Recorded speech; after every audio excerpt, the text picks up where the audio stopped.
y lo vemos sin ningún tipo de inconveniente. Pero es importante eso, que puedan acceder. ¿Alguien ya leyó el Grey? ¿Ya estuvo viendo o algo? ¿O es nuevo?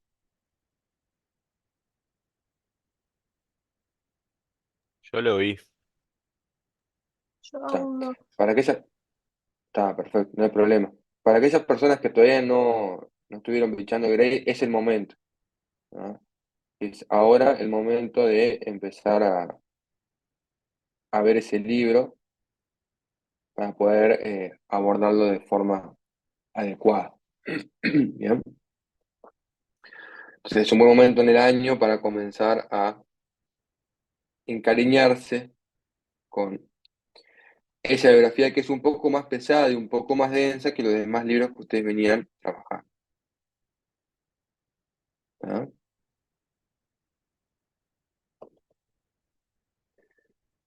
¿Cómo es que vamos a guiar la clase esta, la clase que viene y luego la actividad práctica utilizando este esquemita que fue extraído de un artículo publicado en Nature en el año 2003, que ahí les dejo el título, los autores y el DOI, o ustedes si copian el DOI, que el DOI es referencia que aparece acá, que todo artículo científico, libro o cualquier cosa que ustedes quieran, tiene un DOI, y si ustedes copian ese DOI en cualquier buscador web, les aparece eh, el artículo. ¿Bien?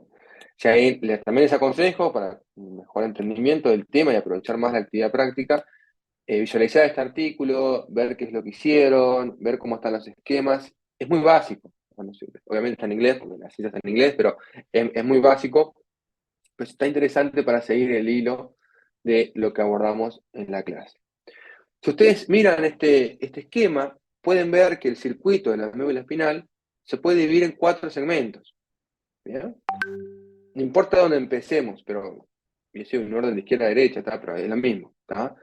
Tenemos los receptores periféricos, que tenemos una clase destinada a ellos. Tenemos los nervios, que fue el que ustedes ya vieron. Tenemos los ganglios de las raíces dorsales, que lo vamos a ver. Y tenemos a la médula espinal, que es lo que vamos a ver hoy. Entonces, si uno divide este circuito, van a ver que involucra 4 diferentes sectores del sistema nervioso central. Receptores, nervios, ganglios y médula espinal. Entonces, obviamente, ustedes antes de comprender todo el circuito, tienen que entender cada uno de estos sectores. En las clases anteriores trabajamos y ahondamos bastante en lo que son los nervios periféricos. Vimos las particularidades de estos nervios, cómo se formaba la mielina, qué era un axón mielínico, qué era un axón amielínico, cómo estaban compuestos y recubiertos estos nervios por el endoneuro, el perineuro y el epineuro. Habíamos visto que dentro de los nervios, aparte de encontrar estos tejidos conjuntivos, encontramos también células de gliales, como la célula de Schwann, y por supuesto que si encontramos tejido conjuntivo, visualizamos fibroblastos que aparecen allí en el tejido. Obviamente ustedes van a comprender mucho más lo que es el tejido conjuntivo cuando tengamos en la clase de UTI1 tejido conjuntivo. Pero mientras tanto, quédense con que los nervios están rodeados por tejido conjuntivo y dentro de ese tejido conjuntivo encontramos células como por ejemplo los fibroblastos. ¿Bien? También en las clases anteriores habíamos visto cómo visualizar todos estos temas que estábamos hablando. Habíamos visto cómo se ven las diferentes estructuras del nervio al microscopio óptico, cómo diferenciar la mielina al microscopio óptico con diferentes tipos de tensiones. No es lo mismo diferenciar la mielina con la técnica de hematoxina y iosina que diferenciar la mielina con la técnica de Golgi, por ejemplo. Si bien la estructura anatómica que nosotros buscamos es la misma, porque va a ser como una especie de cruz que visualizamos dentro del tejido, cuando lo miramos con HIE lo vamos a ver más blanquecino o más sin tinción, más pálido, mientras que si lo visualizamos con Golgi lo vamos a ver más oscuro debido a que el mineral derivado de la plata se ha depositado en ese sector. Y en el sector que nosotros estamos mirando, sabemos que allí no hay mielina, sino que lo que tenemos allí es el nodo de Rambier. Ese nodo de Rambier lo habíamos trabajado y habíamos visto su funcionalidad. llegamos al aprendizaje de que ese nodo de Ranvier es el sector, que no, por supuesto, que no tiene mielina, por eso que lo puedo visualizar, que no tiene mielina y que hay mayor cantidad de canales que son dependientes de voltaje, donde esos canales permiten que la célula presente una mayor y más veloz despolarización. ¿Bien? Por lo tanto, el potencial de acción, que fue lo que trabajamos, que tenía algunas particularidades, como que era de tipo todo o nada, tenía sumatoria espacial y sumatoria temporal. Ese potencial de acción viajaba a través de la fibra nerviosa o el nervio, y cada vez que llegaba un nuevo Ranvier, se generaba un nuevo potencial de acción que potenciaba el potencial de acción viejo, y eso permitía aumentar la intensidad y que perdurara en el tiempo. Esto se sabe gracias a diversos estudios en los cuales ustedes vieron que se compararon nervios periféricos que no tenían melina con nervios periféricos que sí tenían melina, y se llegó a la conclusión de que los nervios que tienen melina conducen el potencial de acción más intenso durante más tiempo por más distancia. ¿Bien? Hasta acá es como todo lo que vimos en las clases pasadas. ¿Alguien tiene alguna duda de esto que vimos en la clase pasada? O sea, obviamente puse las cosas grandes, ¿verdad? Creo que estamos bien, creo. Perfecto. ¿Alguien más tiene alguna pregunta, alguna duda que no haya quedado claro en las clases pasadas?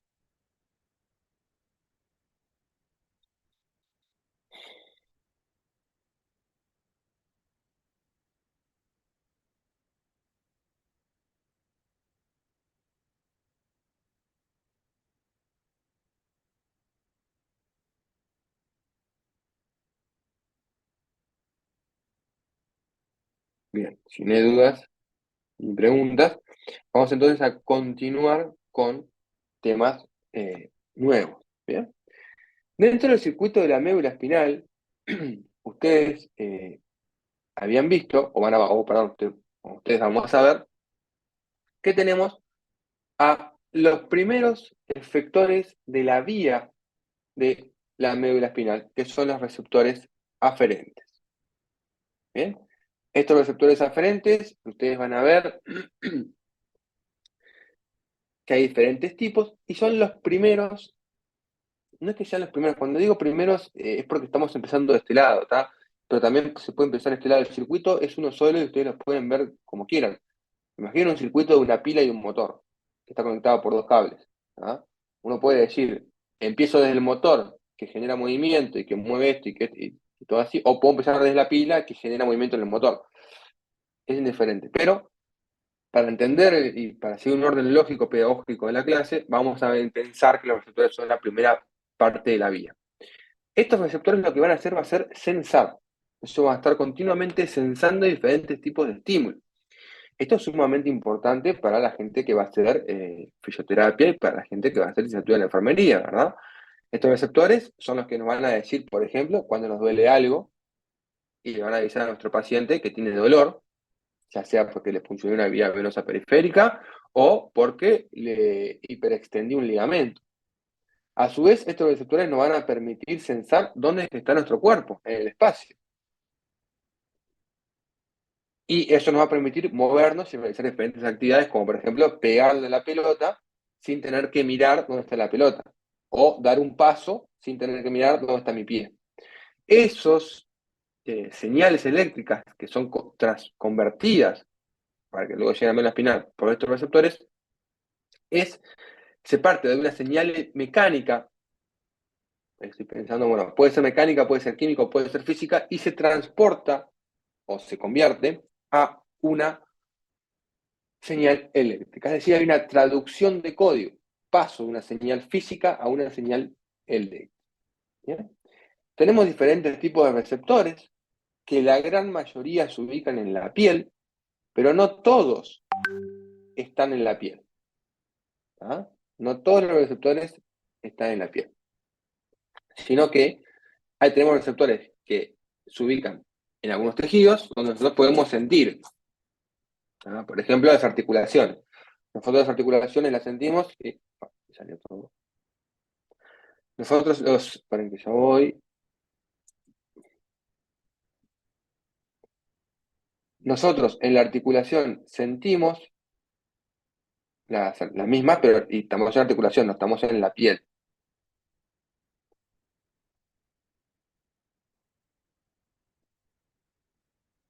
Ahí ven la pantalla de nuevo. Sí, se ve. Perfecto, perfecto. Pero para un mejor entendimiento vamos a pensar que otros receptores están y lo vamos a abordar como si estuvieran en la piel. Tenemos diferentes tipos de receptores. Tenemos receptores epiteliales, que se denominan así debido a que son células no nerviosas, es decir, no son neuronas. ¿Ah? No son neuronas. Y vieron que acá entramos en otro mundo que es las células neuronales diferentes a las que yo conozco. Porque hasta ahora veníamos hablando que las células neuronales eran células de núcleo redondeado, cromático, con nucleolo evidente, con abundante citoplasma, que presenta muchas ramificaciones, tanto dendríticas como axonales, y que se disponen en el espacio formando ramas y que pueden viajar a través dentro del mismo órgano o hacia diferentes órganos. Eso es lo que ustedes vieron de neuronas. Acá empiezan a aparecer unas neuronas modificadas que no cumplen con todos estos patrones que veníamos hablando anteriormente. Es decir, estamos viendo otros tipos celulares de neuronas. ¿Ya? Sin embargo, tenemos receptores que no son neuronas, son células epiteliales de la piel que tienen cierta configuración y que son contactadas por terminaciones nerviosas.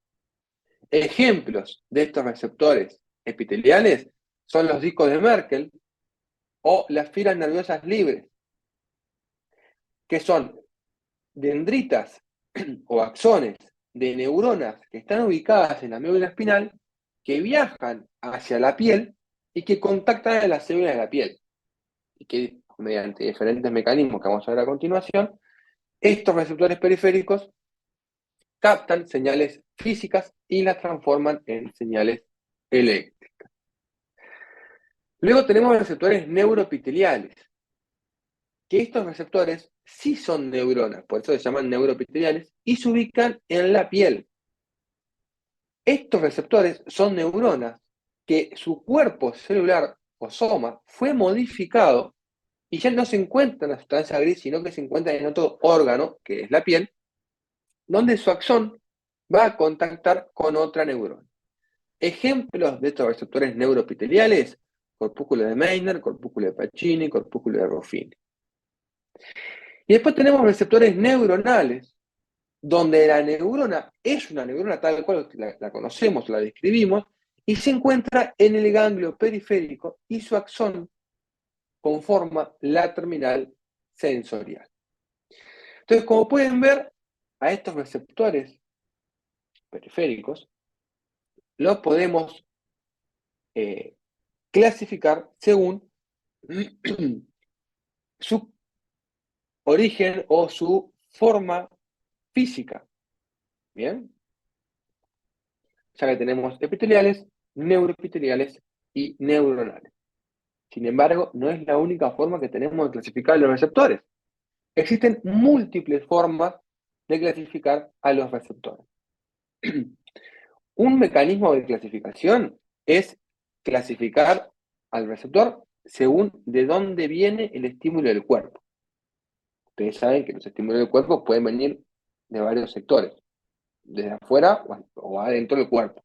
Por ejemplo, cuando uno toca una asadera caliente, esa información viene del medio externo, no está dentro del cuerpo ese calor, está afuera. Por lo tanto, hay receptores que van a reaccionar frente a los estímulos externos al cuerpo que se denominan exteroreceptores. ¿Bien? Eso brinda información del ambiente externo. Otros tipos de receptores, por ejemplo, cuando nos duele la panza, ¿bien? Ese dolor viene de un estímulo interno del cuerpo. Entonces tenemos a los interoreceptores, que son aquellos receptores que se encuentran dentro del cuerpo, en los órganos internos, que nos brindan información de esos órganos. ¿Bien? Y después tenemos los propioceptores, que estos son muy interesantes para la gente que va a hacer fisioterapia, donde estos propioceptores se localizan en las articulaciones, músculos y tendones. ¿Qué es lo que hacen estos propioceptores? Están continuamente enviando información sobre cómo está nuestra articulación o nuestro músculo. Por ejemplo, cualquiera de nosotros puede saber si su pie o su rodilla está extendida o flexionada, tanto el pie o la rodilla, ¿no? Lo mismo. Y uno no tiene que mirarse la rodilla para decir, ay, está flexionada, ay, está extendida. No, lo sabe sin ver. Si uno de ustedes levanta el brazo sin verlo, cierra los ojos y mueve el brazo, puede saber exactamente dónde está el brazo. O una actividad mucho más compleja. Cerrar los ojos, o sea, mirar su espacio, ¿verdad? Cerrar los ojos y llevar la mano hacia un objeto que tengan a su izquierda. ¿Cómo explican que ustedes pueden tomar un objeto sin verlo? ¿Cómo saben hacia dónde dirigir la mano? ¿Cómo es posible que un movimiento sea coordinado en el espacio y el tiempo para tomar un objeto que no estoy viendo, ni el objeto ni mi mano? Eso es gracias a los propioceptores que están enviando continuamente información de cómo está la articulación y cómo está el músculo. Esto es obviamente lo que se aplica para los deportes, cualquier tipo de deporte, desde bailar ballet hasta waterpolo. La bailarina de ballet o el bailarín de ballet tiene que saber específicamente dónde están sus brazos, dónde están sus pies para poder realizar la pirueta. Y el de waterpolo tiene que saber con qué velocidad están moviendo los pies para saber hacia qué dirección moverse. Y esta información de cómo está en el espacio y en el tiempo nuestros miembros o nuestras extremidades está dada por la señalización que envían los propios receptores hacia el sistema nervioso central. Entonces tenemos receptores externos, internos y propios, según de dónde venga el estímulo.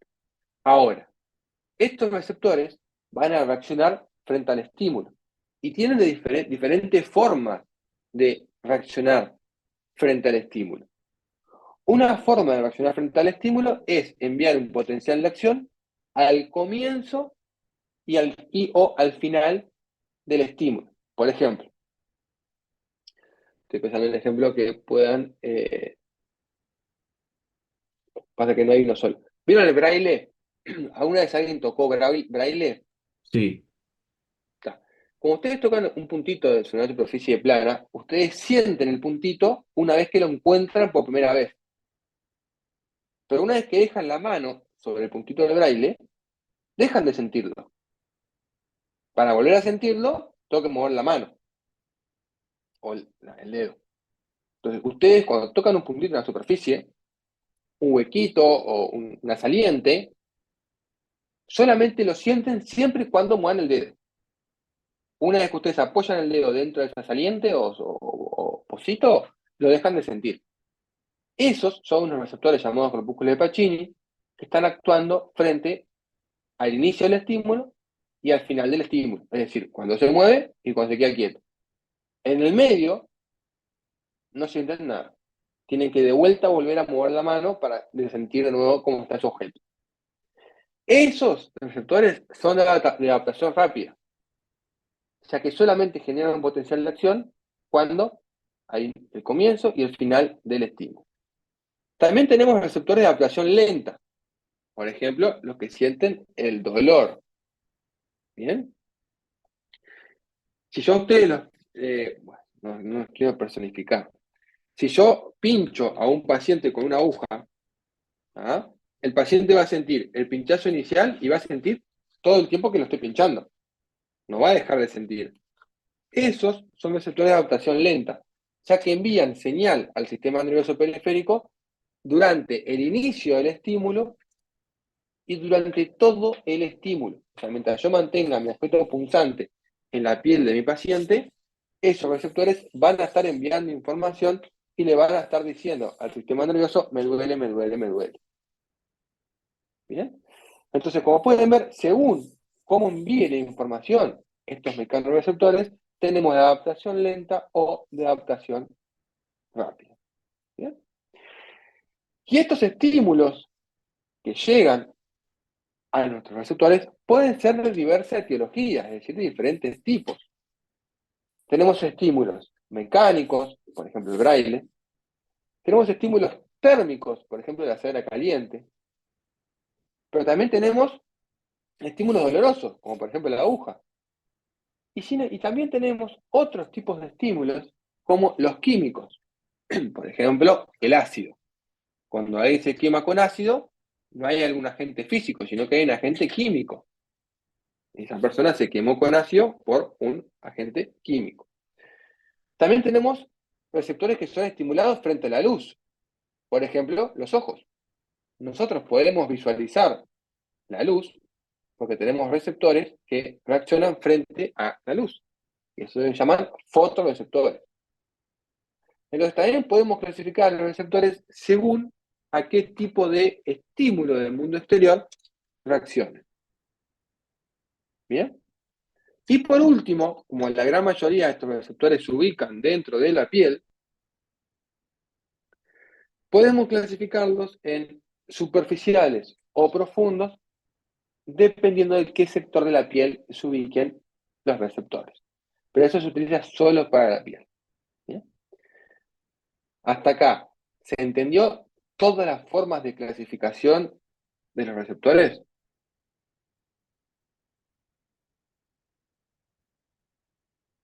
Es importante comprender que un receptor puede ser clasificado de más de una forma.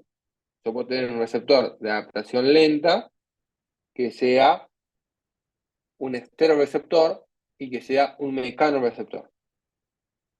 Bien, o sea que yo puedo tener, de hecho tengo diferentes tipos de estímulos y en respuesta a los estímulos, pero un único receptor. Y este receptor yo lo puedo clasificar en diferentes categorías. ¿Bien? Entonces ahora la idea es que vayamos a ver cada uno de estos receptores. ¿Bien? Vamos a comenzar por los usos neuromusculares, que son un tipo específico de receptor. Los usos neuromusculares son propioceptores ubicados en los músculos. Dentro de los músculos tenemos ubicados a los usos neuromusculares que sensan qué tan contraído o estirado está mi músculo. Esto es sumamente importante para aquellos deportistas que, por ejemplo, trabajan la elasticidad o para deportistas que trabajan la hipertrofia. Cuando uno trabaja la elasticidad y hace yoga, por ejemplo, o algunos movimientos calistenia o movimientos que requieren elasticidad, uno tiene que saber hasta dónde está yendo ese músculo para generar el movimiento. Y quienes hacen hipertrofia, que controlan la contracción muscular, que van de a poquito, tienen que saber cuánto están contrayendo ese músculo. Y esa información está dada por los usos neuromusculares. Estos usos neuromusculares son protectores encapsulados que contienen fibras sensitivas y motoras. Es decir, hay fibras motoras que vienen de la médula espinal que contactan al músculo y le dicen contraete, y luego tenemos fibras sensitivas que van desde ese músculo hacia la médula espinal y le brindan información de cuánto se está contrayendo este músculo. ¿Bien? Como ustedes vean, tejido muscular en la UTI1 lo vamos a ver de nuevo, vamos a hablar un poquito de esto, y lo van a entender mejor porque para poder comprender bien el uso neuromuscular, tengo que entender el tejido muscular. ¿Bien? Y los usos neuromusculares se encuentran clasificados dentro de la agrupación de propioceptores, o sea que nos brindan información sobre cómo está nuestro miembro articulación o extremidad. ¿Bien? Dentro del grupo de los receptores musculares o los propioceptores, tenemos a otro, que son los órganos tendinosos de Golgi. ¿Bien? Estos órganos tendinosos de Golgi son receptores que se encuentran ubicados en los tendones. Son no encapsulados, perdón, son capsulados, que contienen la cápsula de tejido y conjuntivo, y que al ubicarse dentro del tendón, pueden saber ese tendón qué tan estirado o tan relajado está. Para eso llegan terminaciones mielínicas que se ramifican en todo el tendón y le brindan información a la médula espinal de cómo está ese tendón. Aquí pueden ver un esquema, o sea, esto es una imagen real, acá tiene una fibra muscular esquelética, aquí tiene un órgano tendinoso de Golgi que está llegando a la conjunción de estas fibras musculares, que es el tendón, y que está censando la información de ese tendón. Acá un esquemita del observado aquí en el microscopio, donde podemos ver un músculo con el uso neuromuscular y el órgano tendinoso de Golgi. A mayor aumento, observamos cómo estos axones amilínicos llegan a este órgano tendinoso y brindan información de cómo está ese tendón, si está estirado o relajado.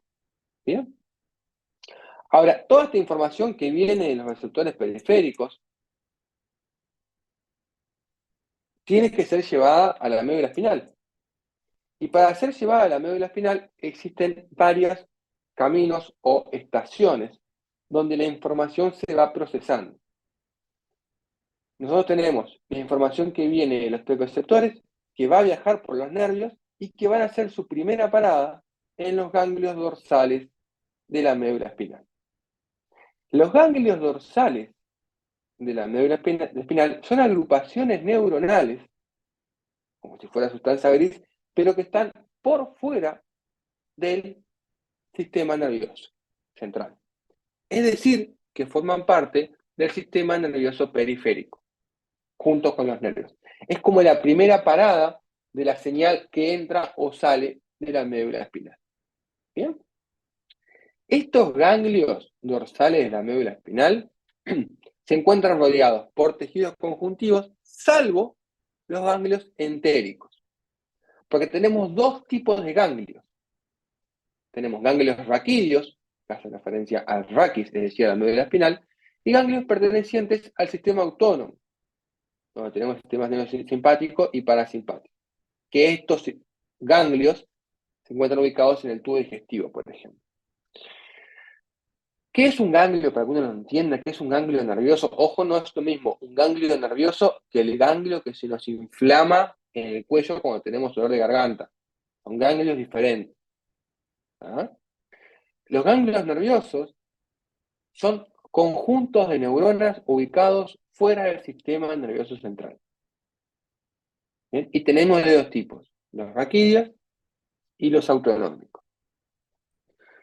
Los ganglios raquídeos se encuentran englobados por una cápsula de tejido conjuntivo, muy similar a lo que es el perineuro de los nervios periféricos.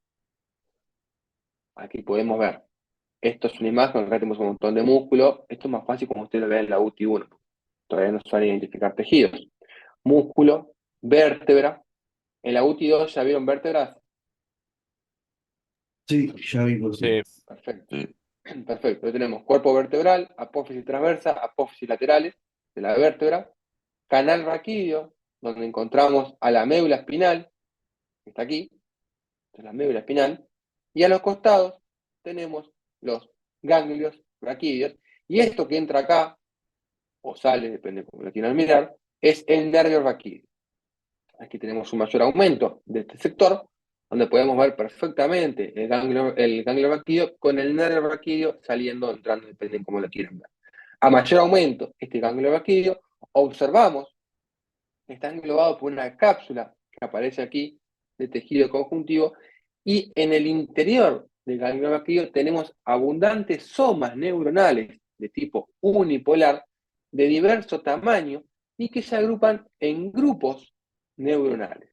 Estas neuronas son las que van a enviar o recibir información Y en el caso de que envíen información, su axón se va a bifurcar para poder enviar o recibir la mayor cantidad de información. Alrededor de estas neuronas tenemos un montón de glías. Obviamente, si hay neuronas, hay glías. Y estas glías se denominan células satélite. Bien, están rodeando a cada una de estas neuronas. Por lo tanto, en los ganglios raquídeos encontramos células satélite.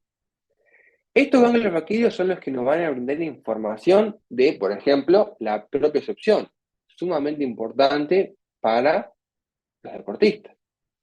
Pero también tiene algunas debilidades, que capaz que acá le importa más a la gente de imagenología y a la gente de licenciatura en enfermería. Estos ganglios raquídeos son extremadamente vulnerables a agentes patógenos como algunos virus.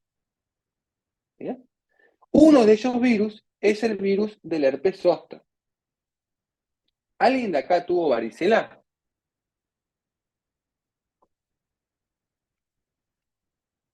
¿Nadie tuvo? ¿Tantos vacunados Sí, yo contra yo fui. varicela? ¿Quién me dijo sí? Francisco. Francisco, perfecto. Francisco tuvo varicela. ¿Ah? Cuando Francisco tuvo varicela, en su cuerpo proliferó y hubo una infección del virus de herpes zóster. ¿Ah? Ahora, ese virus de herpes zóster, que Francisco está aquí con nosotros porque sobrevivió a la infección viral, ese virus de Francisco y en las personas que tuvieron varicela, no se va del cuerpo. Queda completamente alojado en las neuronas del ganglio dorsal. Entonces, las personas o sea, yo también tuve varicela, las personas que tuvimos varicela, tenemos en nuestras neuronas alojado el virus. ¿Qué es lo que puede pasar? Que por algún motivo, pongámosles estrés, ¿ah? Por algún motivo nuestro sistema inmunitario descienda y permita la proliferación de ese virus. Si ese virus comienza a proliferar, va a atacar la piel de nuevo. Ahora, ¿cómo llega el virus? Desde la neurona donde está alojado hasta la piel. Lo hace a través de los nervios periféricos. Va viajando por los microtúbulos a través de las disneinas hacia la piel, donde están los receptores, y empieza a infectar la piel y empieza a generar las lesiones características de la varicela. Esto que sucede, o que puede suceder en los pacientes que tuvieron varicela, comúnmente en la jerga se denomina culebrilla. Acá han escuchado esa palabra, que en el interior es muy frecuente, para la culebrilla, que es una lesión de la piel que sigue un dermatoma. ¿Ustedes vieron la UTI2 dermatomas? No. No. Un dermatoma es un sector de piel en el cual es censado por un grupo de neuronas. O sea, de todas las neuronas que vimos acá, este grupo que está acá, por ejemplo, censa un sector de la piel. Ese sector de la piel se denomina dermatoma. ¿Ah? Entonces, si esas neuronas están infectadas con el herpes zóster va a viajar por todo el nervio, los axones de esas neuronas, va a llegar a la piel y va a infectar la piel y va a dar una lesión característica en forma de culebra o de serpiente o estirada, por eso que se llama culebrilla, pero en realidad da esa forma porque los dermatomas tienen como una forma estiradita. ¿Bien? Entonces, no solamente es importante conocer la conformación y funcionalidad de los ganglios nerviosos raquídeos desde el punto de vista deportivo o funcional, sino también es importante conocer que son hospederos de diversas patologías, como ellas, por ejemplo, la culebrilla. Pero sin embargo, estos ganglios raquídeos no son los únicos ganglios raquídeos que tenemos en el cuerpo.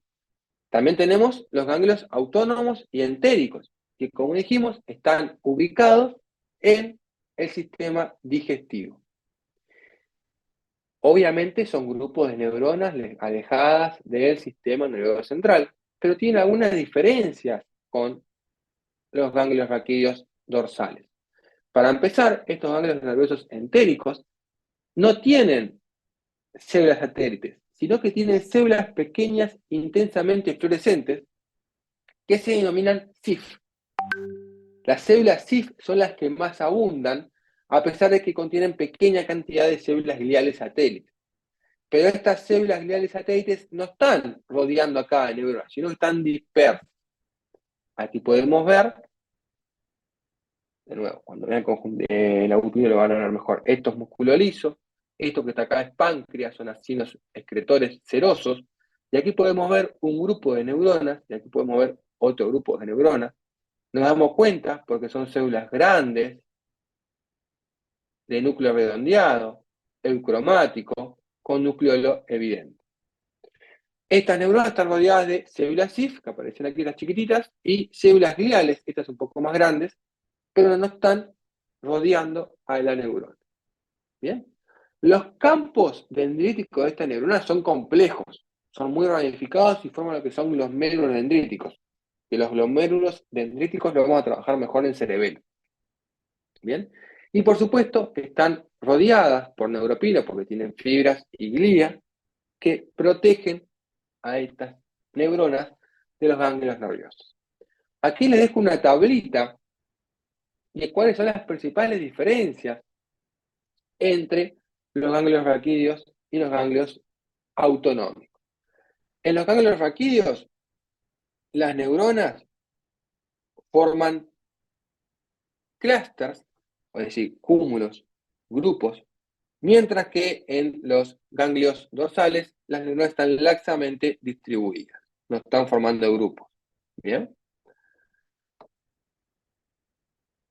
A su vez, en los ganglios raquídeos tenemos mayor cantidad de neuronas que los ganglios autonómicos. Estas neuronas de los ganglios raquídeos son más grandes, son pseudomonopolares, es decir, tienen como muy direccionado hacia dónde va el axón, mientras que las neuronas del sistema autonómico son más pequeñas, con prolongaciones en todas direcciones, es decir, que son multipolares, debido a que las neuronas de los ganglios raquídeos tienen que viajar grandes distancias, presentan axones mielinizados, y las neuronas de los ganglios autonómicos no tienen que viajar grandes distancias, por lo que sus axones no son mielinizados, y dentro de las neuronas de los ganglios raquídeos encontramos a las células satélites que rodean a las neuronas. Aquí pueden ver una neurona que está rodeada por células satélites.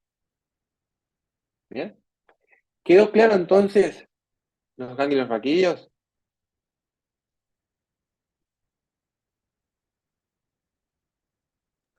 En el del sistema autónomo también hay células satélites, pero no son tan evidentes. ¿Eso es lo que se Son refiere? menos y no están rodeando a las neuronas, están más laxamente distribuidas. Están así distribuidas, no están rodeando como acá, que cada neurona tiene su propia célula satélite. Exacto. Bien. ¿Ah? Entonces, si volvemos a la esquemita inicial, se les presentó brevemente qué son los mecanorreceptores, vamos a ver mejor la clase que viene. El nervio ya lo habían visto, ya lo trabajamos. Se les presentó los ganglios dorsales y ahora sí nos metemos de lleno en la médula espinal. Este esquema, ¿lo están entendiendo? ¿Cómo funciona? ¿Y qué es lo que pasa en cada uno de los sectores? Si bien obviamente les falta información, en la parte 1, por ejemplo. Está quedando claro, te queda porque este esquema va a ser como el eje central de nuestro trabajo práctico. Sí, creo que es Sí. repasarlo un poco más y bien. Bien, perfecto. Entonces vamos a meternos de lleno eh,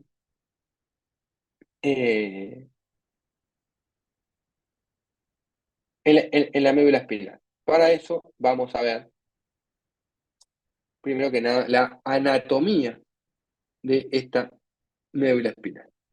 Bien. Esta médula espinal ocupa 2/3 del conducto vertebral, ya que en la parte inferior de la médula espinal tenemos la cola de caballo, donde no encontramos médula espinal, sino encontramos el filum o xilum, que es la parte terminal de los axones de las neuronas de la médula espinal. Bien, o sea, ocupa los 2/3 superiores. Hacia el final no tenemos neuronas, médula espinal, por lo tanto, ese es el sitio, esto capaz que no tienen por qué saber, pero datos, es el sitio donde se hace la punción lumbar, ya que no puedo lastimar a mi paciente, porque ahí no tengo sistema nervioso central. ¿Bien? Cranealmente se continúa con el cráneo y el bulbo raquídeo, junto por debajo del foramen magno, y el atlas es la primera vértebra que forma nuestra médula espinal. Nuestro conducto vertebral donde está alojada la médula espinal. ¿Esto en anatomía lo trabajaron, la parte anatómica? Sí, eso sí. Está perfecto. Entonces, más o menos ya lo conozco. ¿Bien? La médula espinal está, por supuesto, protegida por las vértebras. Bien. Y vamos a ver entonces cómo se organiza y cómo se visualiza esta médula espinal. Esta médula espinal, si uno la mira, en el esquemita que ya visto anteriormente, puede observar la vértebra, que la vamos a obviar. Ya vimos los ganglios, por lo cual lo vamos a obviar. Y nos vamos a centrar en el órgano, que es la médula espinal. Esta médula espinal está protegida por las meninges. ¿Vieron meninges en la UTI2?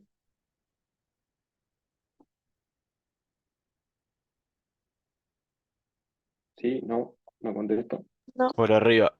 No, por lo bien. Tenemos 4 meninges. ¿Tá? Las 3 más conocidas son la pía madre, la dura madre y la aracnoides. Y la cuarta son repliegues de aracnoides que forman clúster. Eso fue descrito en el 2022, es bastante nuevo. Pero los libros clásicos dicen que tenemos 3 meninges. ¿Bien? Esas meninges son láminas de tejido conjuntivo que protegen a nuestro sistema nervioso. Entonces, uno cuando mire la médula espinal, seguramente alguna meninge en la parte externa pueda visualizar sobre todo la pía madre. Cuando vamos a ver la configuración interna de la médula espinal, tenemos que tener en cuenta que esta configuración varía según el sector de la médula espinal. Los sectores más superiores tienen mayor cantidad de sustancia blanca y menor cantidad de sustancia gris, mientras que los sectores más inferiores tengo mayor cantidad de sustancia gris que de sustancia blanca. ¿A qué se debe esto?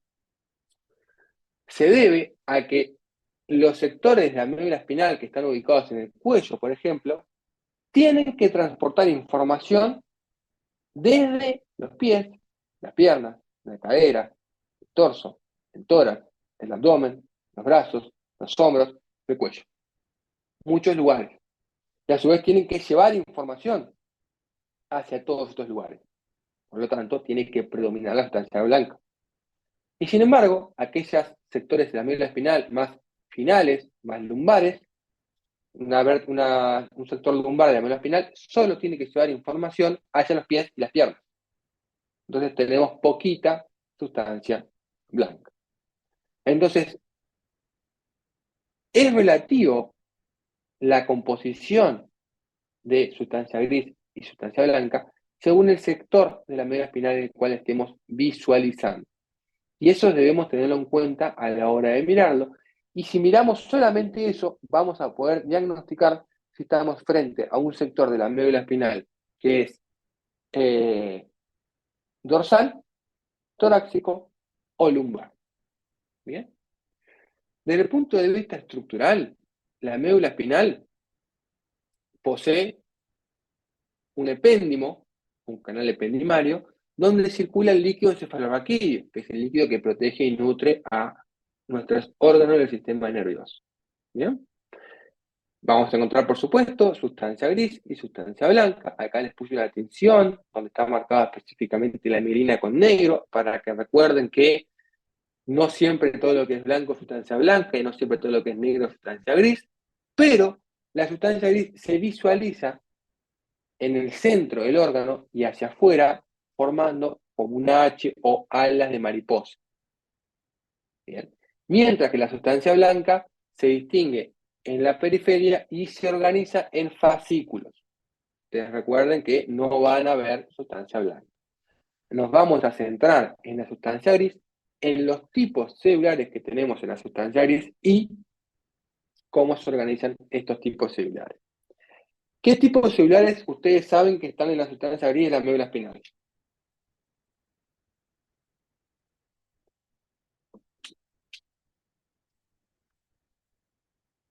¿Algún tipo celular que ustedes sepan que se encuentra en la sustancia gris de la médula espinal? Que ya lo saben.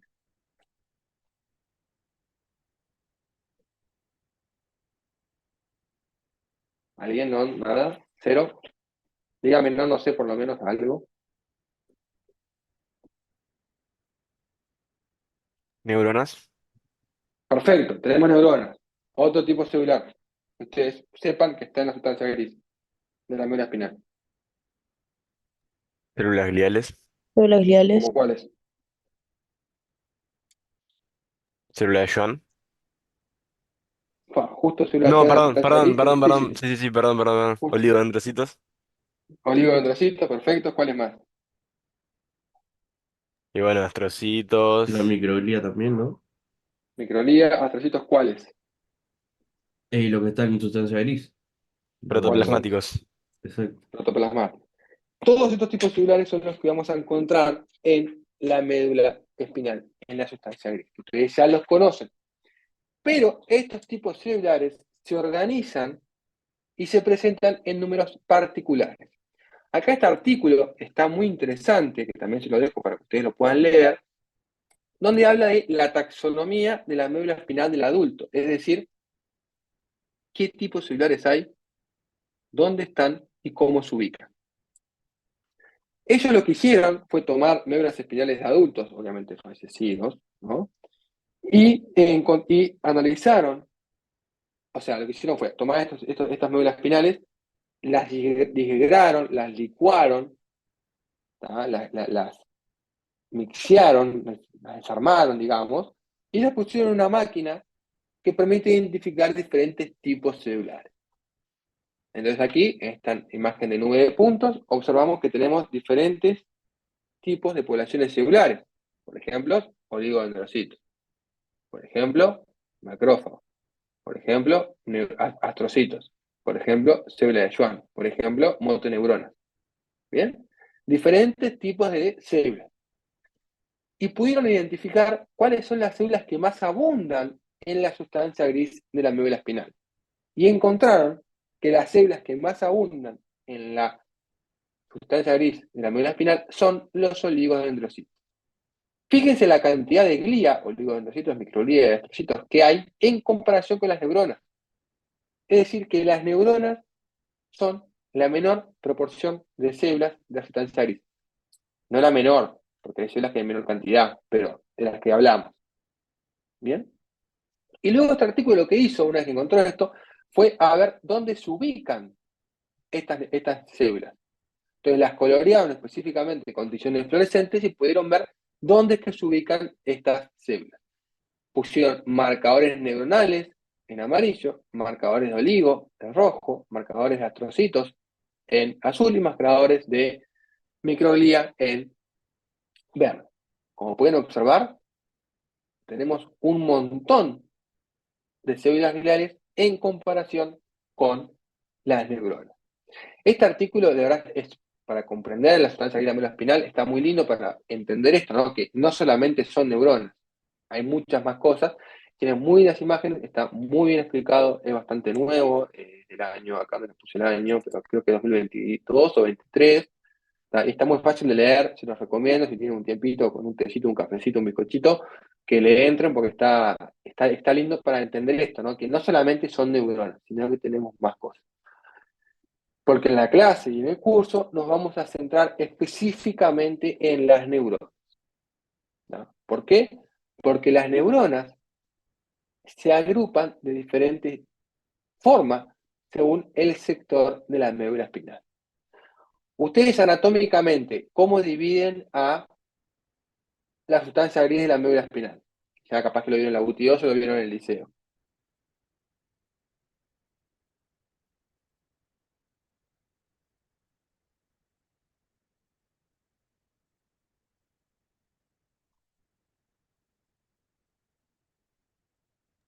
¿Puedo repetir que no escuché? ¿Cómo cómo clasifican o cómo diferencian a los diferentes sectores de la sustancia gris.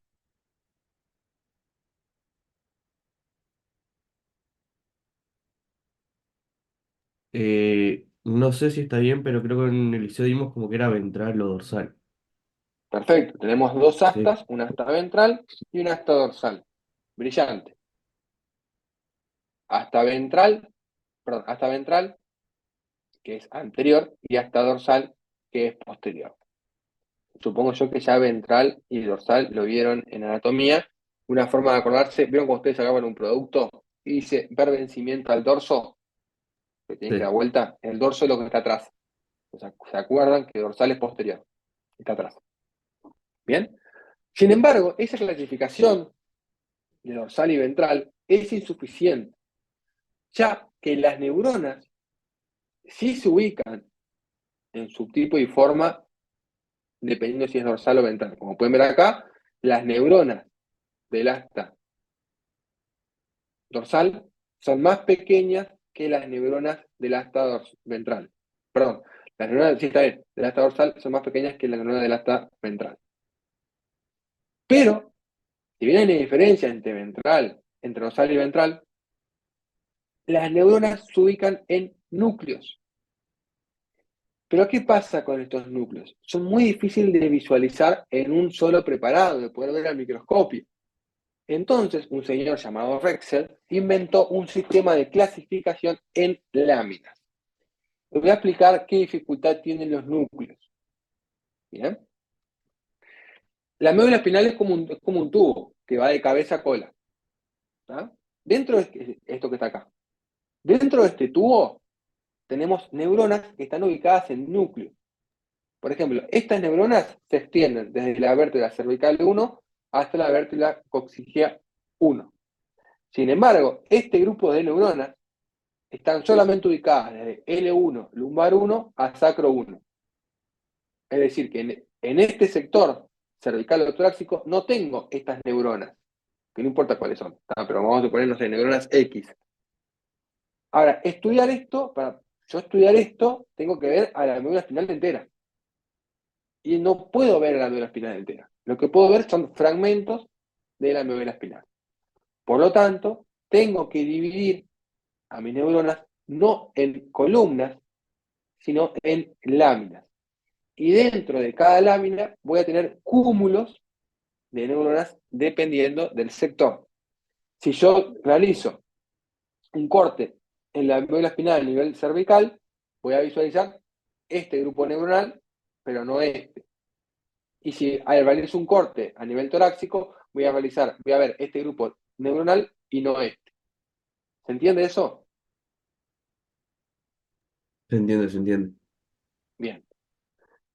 Por lo tanto, la forma que tenemos de clasificar a las diferentes neuronas de nuestra médula espinal son la clasificación de las láminas de Rex, que también las estudiaron en este artículo que les pasé anteriormente, donde ellos lo que pusieron fue dividir a la médula espinal en estas láminas de Rexel y vieron qué tipo de células están ubicadas en cada lámina. ¿Bien? Así que ustedes también está bueno que lo puedan ver esto. Esto es un poco más complicado porque tienen que tener Rexel primero, pero está bueno que también lo puedan ver. ¿Tá? ¿Cómo clasificamos a la lámina de Rexel? Son 10 láminas.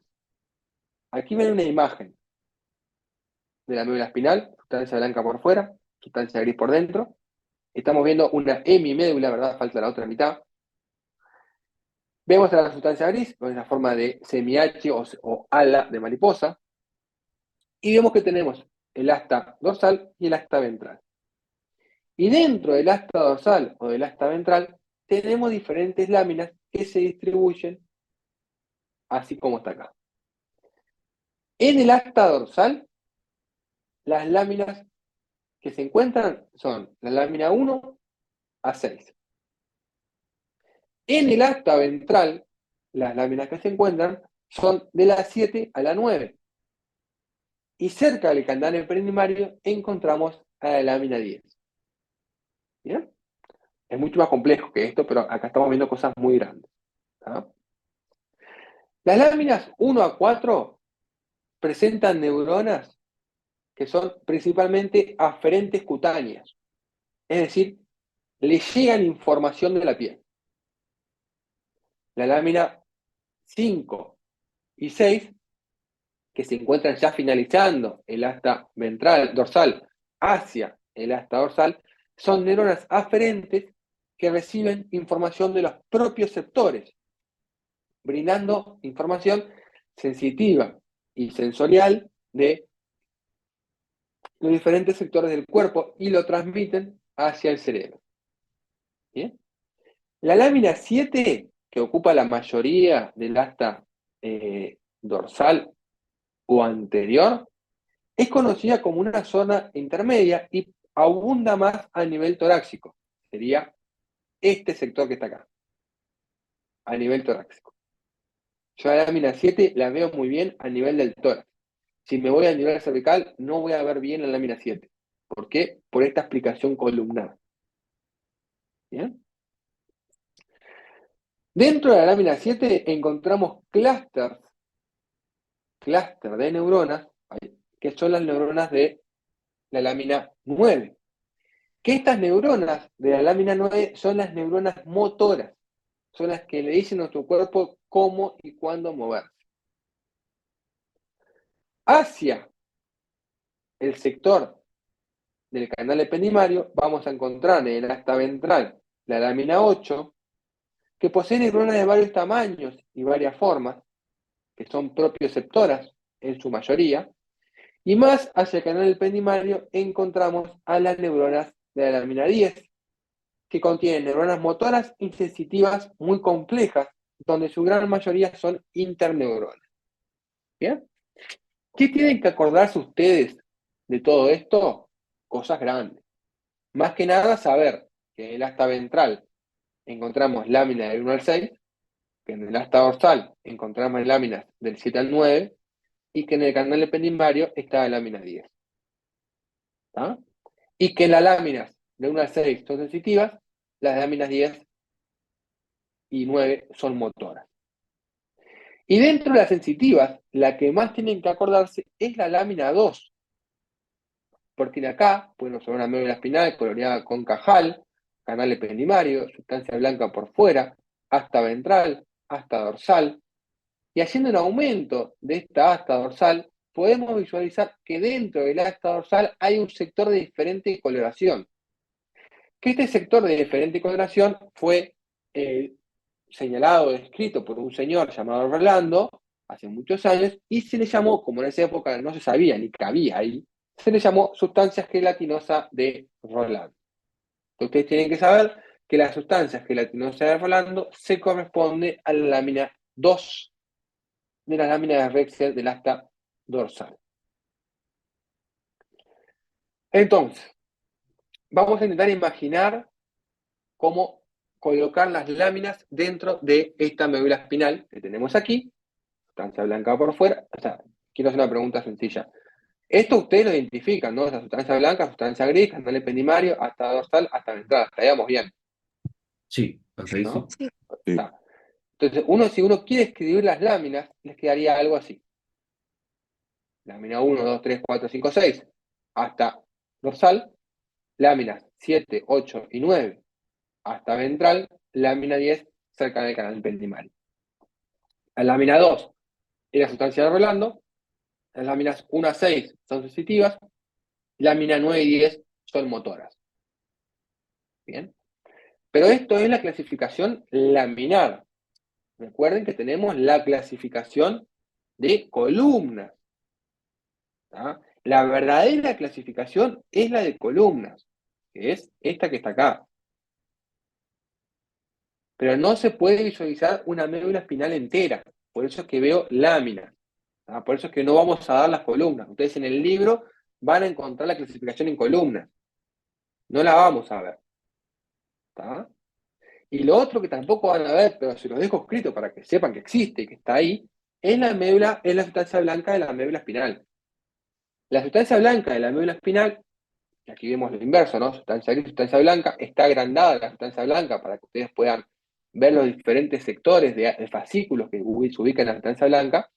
Estos fascículos tienen determinados tipos de axones. Hay fascículos más sensitivos, como los de Gol, más motores, como lo de Burdas, y lo único que tienen son axones. Pero claro, cada grupo de neuronas, de cada lámina o de cada núcleo, envía sus axones a determinados fascículos de sustancia blanca. No es que va todo para cualquier lado, sino que cada grupo neuronal va a cada fascículo. Bien, pero se las presento nomás, ustedes no tienen por qué saber sustancia blanca, no lo vamos a trabajar, ¿ah? Pero sepan que existen en muchos fascículos y que están ordenados según el tipo de información que reciben. Hasta acá llegamos con la clase de médula espinal y ganglio dorsal. ¿Tienen alguna pregunta, alguna consulta?